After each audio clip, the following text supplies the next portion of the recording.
હનુમાન ચાલીસા ની અંદર તુલસીદાસજી એમ કહે છે, નાસે રોગ હરે સબ પીરા, પણ આ શરીરના રોગની વાત નથી હો.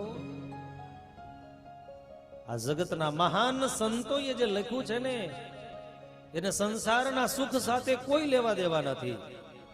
એને તો એનાથી પણ ઉપરના સ્ટેપ ઉપર જઈ અને ભક્તો વાત કરી છે.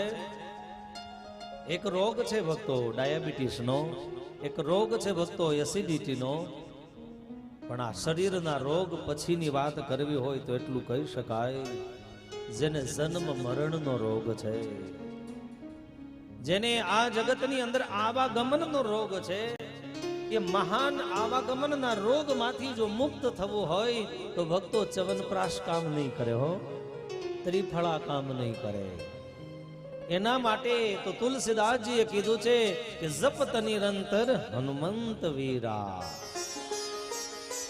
આ સંસારના ભવાબ્ધિના રોગમાંથી જો મુક્ત થવું હોય ને તો ભક્તો સતત એ હનુમાનજી મહારાજના નામનો જાપ જપવો પડશે.